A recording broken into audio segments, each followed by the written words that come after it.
이야기를 어디서부터 시작해야 할까? 사실 나조차도 처음엔 이게 단순한 실종 사건이라고 생각했었다. 실종된 지 7년, 그리고 아무도 찾지 않던 이름, 유리. 누구에게는 잊혀진 이름이겠지만 내겐 그 이름이 모든 질문의 시작이었다. 기억하자. 유리는 그날 밤 자신의 집에서 약 500m 떨어진 좁은 골목에서 마지막으로 목격됐다.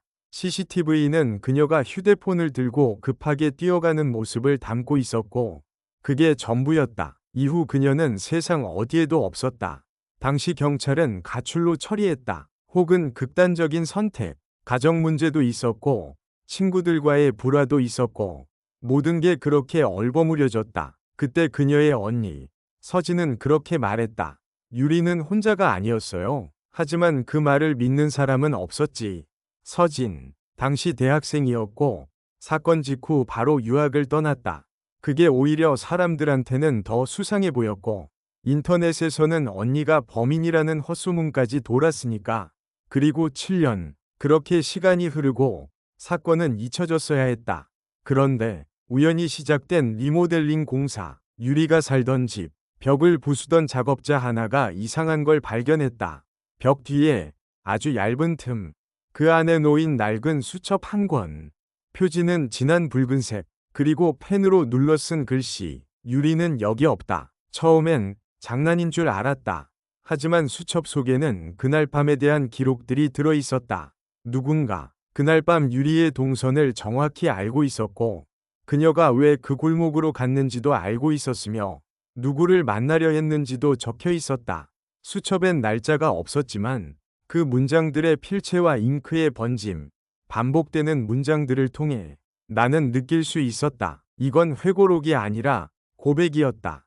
그 고백의 첫 장에는 이렇게 적혀 있었다. 내가 그 애를 마지막으로 본 사람이다. 그리고 그 애는 내가 덫을 놓은 골목으로 스스로 걸어 들어갔다. 도대체 왜? 누구지? 어떻게? 왜 지금까지 아무도 몰랐던 걸까? 7년 전, 유리가 향했던 그 골목, 그 골목에 있던 작은 간이 창고, 그리고 그 안에 숨겨진 또 하나의 공간. 지금 나는 그 사건의 퍼즐을 맞추기 시작했다. 그리고 수첩을 쓴 사람의 흔적을 쫓고 있다. 이 이야기는 단지 실종 사건이 아니다. 누군가는 그녀가 사라지길 원했고, 누군가는 그걸 은폐했고, 누군가는 아직도 그녀가 없는 세상을 당연하다는 듯 살아가고 있다. 그 사람들 중 하나가 바로 수첩의 주인일지도 모른다. 나는 이제 그 이름을 밝혀내기 위해 다시 그 겨울의 골목으로 돌아가야 한다. 거기서 모든 게 시작됐으니까. 수첩은 처음부터 이상했다. 무언가를 기록하기 위해 썼다기보다 마치 누군가에게 보여지길 의도한 느낌. 수첩의 첫 문장을 다시 떠올려 본다. 유리는 여기 없다. 그 아래 깨알같이 적힌 문장, 잉크 번짐, 손때, 문장의 흐름. 그건 단순한 감정 분출이 아니었다. 분명히 기억하고 있었다. 그리고 잊히지 않도록 누군가에게 전달하고 싶어 했다. 그날 그녀는 웃고 있었다. 하지만 그건 거울 속 웃음이었다. 깨지기 직전의 유리창처럼 투명하지만 날카로운. 수첩엔 유리의 이름이 34번 등장한다.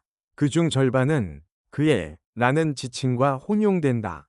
중간중간 삽입된 단어는 낯설었다. 그 애는 7시에 도착한다고 말했다.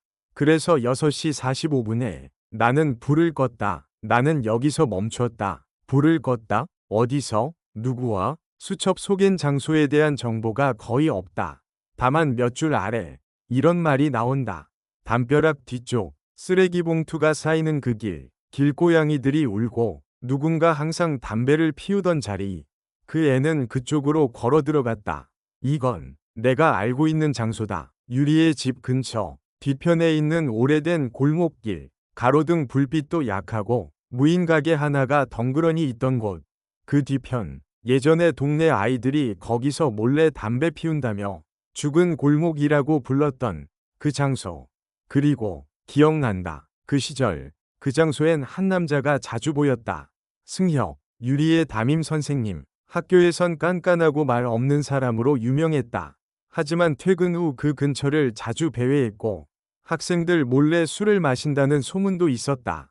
유리는 그 사람을 피했다. 그녀의 친구였던 미소가 한 번 나에게 말한 적 있다.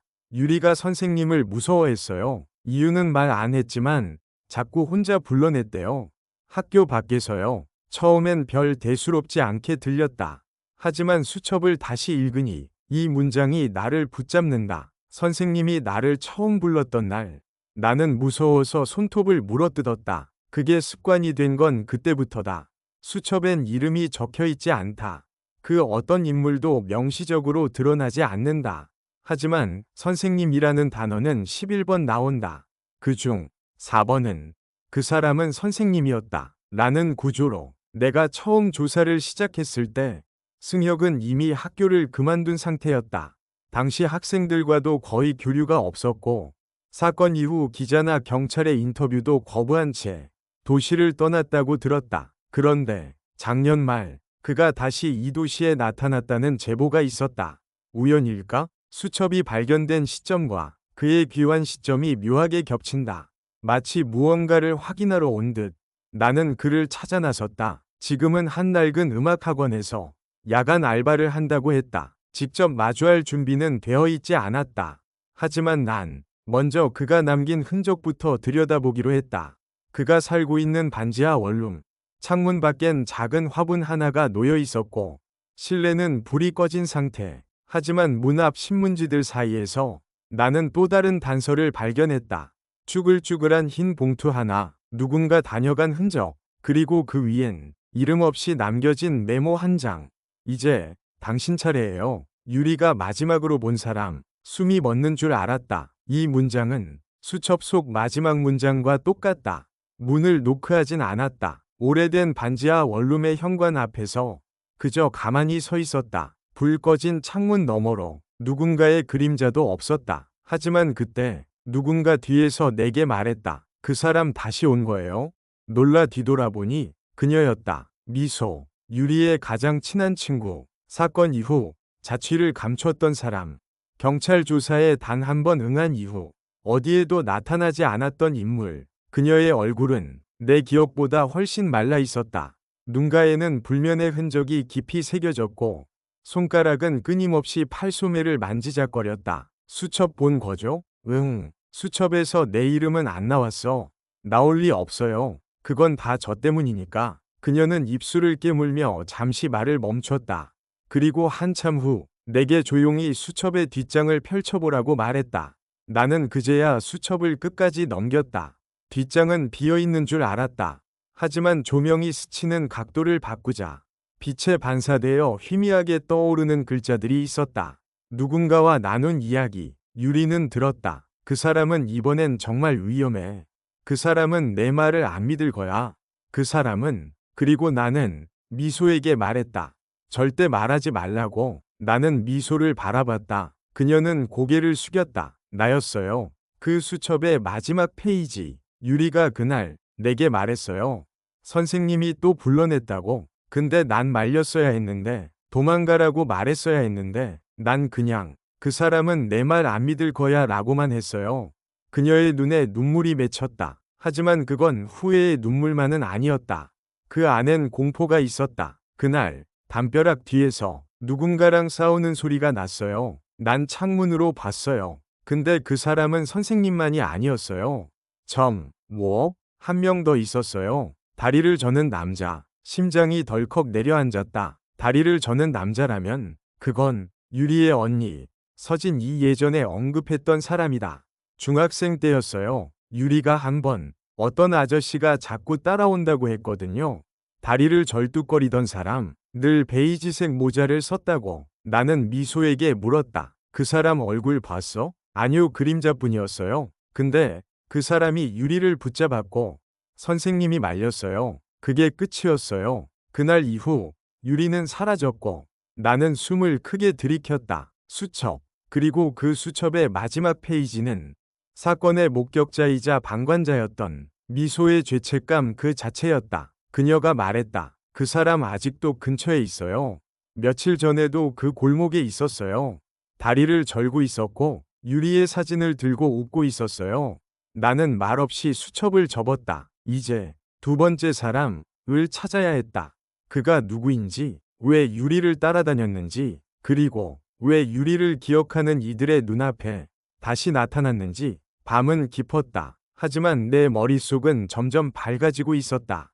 한때 모두가 잊으려 했던 조각들이 서서히 형태를 갖추고 있었다. 그리고 그 중심에 그 남자가 있었다. 다리를 절던 남자, 베이지색 모자, 그리고 유리를 수년간 따라다녔던 그림자. 미소의 말대로라면 그는 다시 돌아왔다. 무언가를 찾기 위해, 혹은 다시 숨기기 위해. 다음날 아침, 나는 유리의 언니, 서진을 다시 찾았다. 그녀는 고등학교 보건교사로 근무 중이었다. 아직도 유리의 생전 사진을 휴대폰 배경화면으로 해둔 채로. 그 남자 기억나요? 한 번은 유리가 우는 얼굴로 집에 와서 그 사람이 따라왔대요. 계속 뒤에서 휘청휘청 걸어왔다고. 그리고 서진은 말을 멈췄다. 그녀는 작은 상자를 하나 꺼냈다. 이건 유리가 중학교 졸업할 때 받은 거예요. 아무 말 없이 학교 정문에 놓여 있었대요. 작은 회색 상자. 열어보니 안에는 낡은 열쇠와 쪽지가 있었다. 그 집엔 아직 기억이 남아있다. 너도, 나도, 그날도. 서진은 고개를 저었다. 그 집이 어딘지는 몰라요. 하지만 유리는 그날 이후로 바뀌었어요. 갑자기 자주 멍하니 창문을 바라보고 누가 따라온다고 말하곤 했죠. 그 집, 기억, 그리고 그날. 나는 머릿속으로 지도를 그렸다. 과거 유리가 다녔던 중학교 근처, 미소가 살던 골목, 그리고 사건이 발생한 공터 근방. 모든 경로가 하나의 오래된 건물로 연결되고 있었다. 이틀 후, 나는 그 집을 찾았다. 모두가 잊은 폐가 한 채, 담쟁이 넝쿨에 덮여 그저 스쳐 지나가면 아무도 눈치채지 못할 곳. 그런데 문이 잠겨있지 않았다. 낡은 열쇠. 그 열쇠로 여는 문은 녹슨 듯 삐걱거리는 소리와 함께 천천히 열렸다. 어둡고 축축한 실내. 발밑엔 먼지가 수북이 쌓여 있었고 누군가 일부러 지운 듯한 자국이 바닥에 남아 있었다. 벽에는 낡은 사진이 몇 장 걸려 있었고 그중 하나는 수첩의 첫 페이지에 스케치처럼 그려져 있던 건물 외관과 완전히 같았다. 이 집이 맞다. 유리가 쓴 수첩 속의 기억, 그날의 장소, 그리고 범인이 다시 다녀간 흔적. 나는 천천히 한쪽 벽장 안을 열었다. 그곳엔 낡은 베이지색 모자가 있었다. 그리고 그 아래엔 유리의 중학교 교복 조끼. 심장이 뛰었다. 이 남자 여기 있었어. 하지만 더 이상 혼잣말이 아니었다. 누군가 천천히 뒤에서 문을 닫았다. 그걸 또 꺼낸 거냐? 낮고 쉰 목소리, 절뚝거리는 발소리, 그리고 벽장 뒤쪽, 어둠 속에서 걸어 나오는 한 남자. 수첩에 남겨진 그림자, 유리를 괴롭혔던 존재. 그 남자가 바로 눈앞에 있었다. 그걸 또 꺼낸 거냐? 남자의 목소리는 마치 오래된 기계처럼 삐걱거렸다. 말끝마다 거친 숨이 섞여 있었고 그의 한쪽 다리는 마치 기계에 닿은 듯 규칙적인 템포로 절고 있었다. 나는 물러서지 않았다. 손전등 불빛을 비추며 조심스럽게 물었다. 당신이 유리를 따라다녔던 남자죠? 그는 웃지도 않았다. 그냥 눈만 멍하니 떨리듯 깜빡였다. 난 그냥 지켜봤을 뿐이다. 그 애가 기억 못한다고 해서 없던 일이 되는 건 아니니까. 기억이요? 그가 내게 한 걸음 다가왔다. 유리는 다 잊었어. 그날의 일도, 그 방에 있던 것도, 그리고 나도. 나는 심호흡을 하고 물었다. 그 수첩, 그걸 왜 숨겼죠? 그리고 왜 벽 안에 넣은 거죠? 그 순간, 그의 눈동자가 크게 흔들렸다. 그건 내 거니까. 원래는 내가 적은 거였고, 그 애가 훔쳐간 거야. 유리가 훔쳤다고요? 그는 고개를 끄덕였다. 그 애는 그 집에 몰래 들어왔어. 그리고 내가 쓰던 노트를 봤지. 내가 기억을 적어 놓은 건데, 그걸 가져갔다고. 나는 가슴속에서 무언가 끓어오르는 걸 느꼈다. 그의 말은 분명 어딘가 어긋나 있었다. 당신은 누구죠? 정확히. 그는 조용히 말했다. 서민호. 이 집의 원래 주인 아들이었어. 서민호. 이름은 낯설었지만 나는 분명히 어디선가 본 기억이 있었다. 수첩의 끝 페이지. 구겨진 낙서 중에 적혀있던 글씨. 민호는 아직도 그 방을 못 떠났다. 나는 조용히 되물었다. 당신 그 방에서 무슨 일이 있었나요?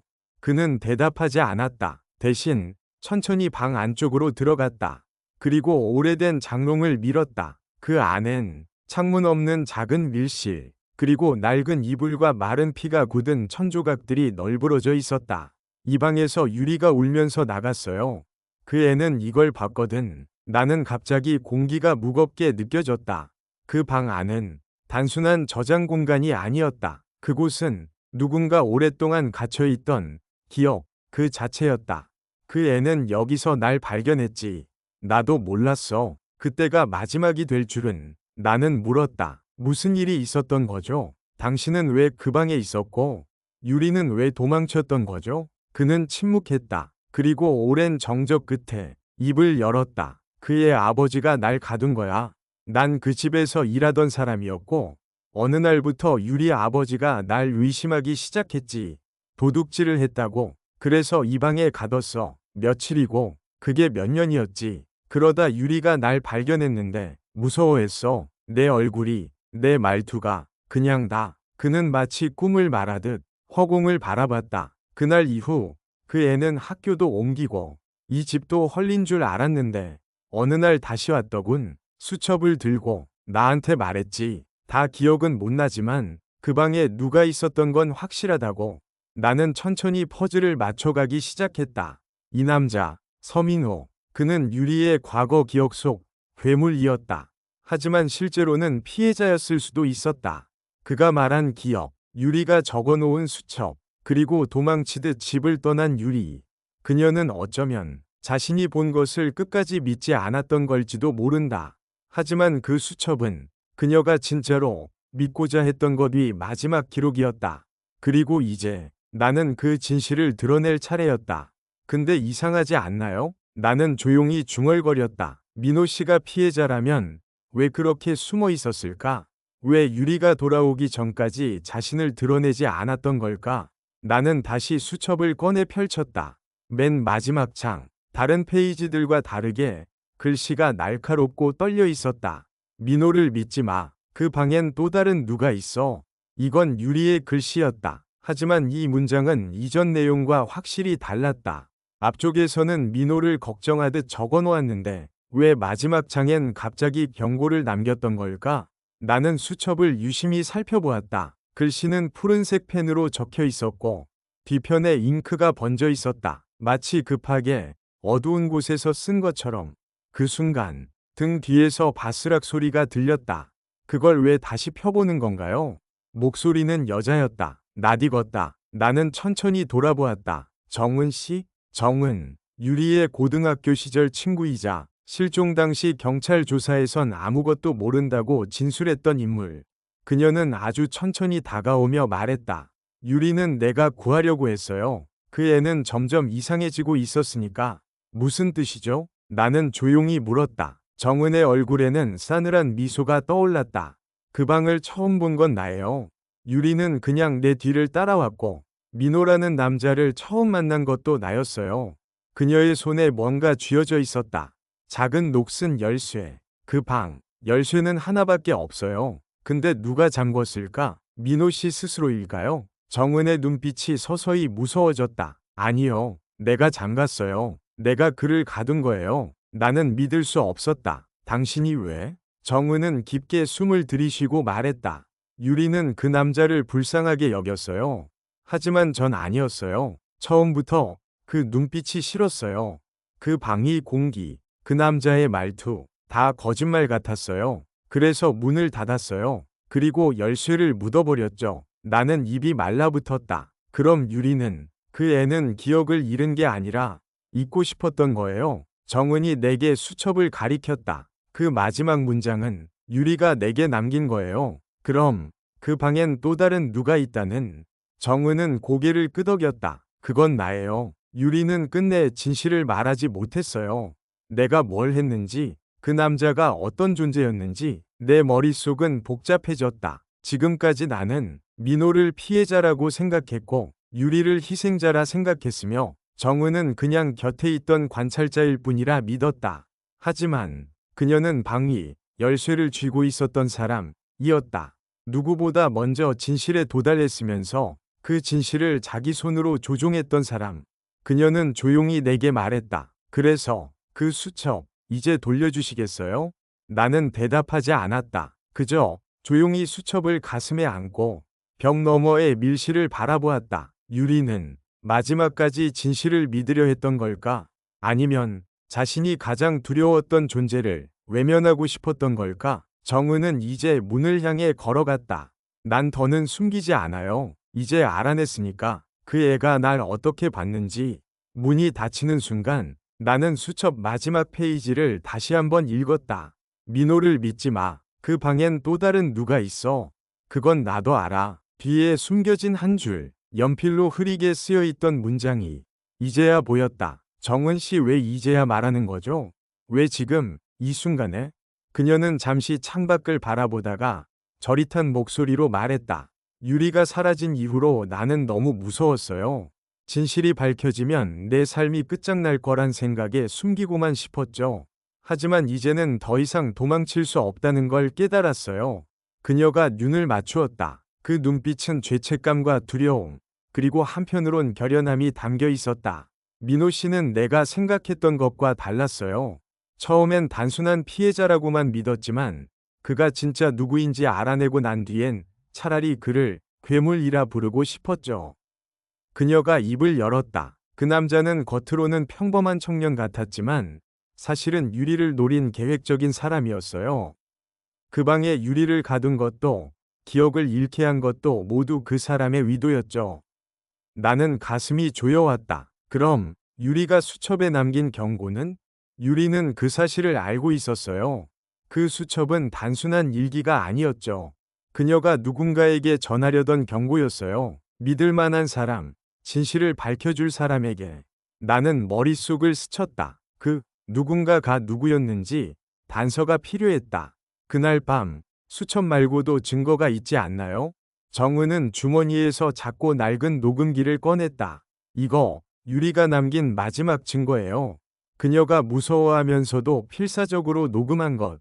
나는 재생 버튼을 눌렀다. 희미한 숨소리, 그리고 떨리는 목소리. 민호 너를 믿지 않아. 그 방엔 다른 누가 있어. 나도 알아 너는. 녹음은 갑자기 끊겼다. 심장이 뛰었다. 이 목소리 유리 맞죠? 정은은 고개를 끄덕였다. 그날 밤의 진실은 이 안에 있어요. 나는 깊은 숨을 들이켰다. 그 순간 내 손에 쥐어진 수첩에서 한 장이 떨어졌다. 그것은 사진 한 장. 사진 속엔 수첩과 녹음기, 그리고 누군가의 손이 담겨 있었다. 이건 누군가가 유리의 증거를 빼돌린 건가요? 정은은 눈을 크게 떴다. 맞아요. 누군가가 진실을 은폐하려 했던 거예요. 그리고 그 시작이 바로 이 수첩이에요. 나는 벽을 향해 다가가며 말했다. 이제 끝내야 해. 진실을 밝혀내고 그 증거를 되찾아야 한다. 그 순간 문틈 사이로 또 다른 그림자가 스며들었다. 누군가가 수첩을 손에 넣은 순간 새로운 사건이 시작될 것임을 직감했다. 해결하였나? 아직도 미궁이다. 도와줘. 여러분의 힘이 필요하다.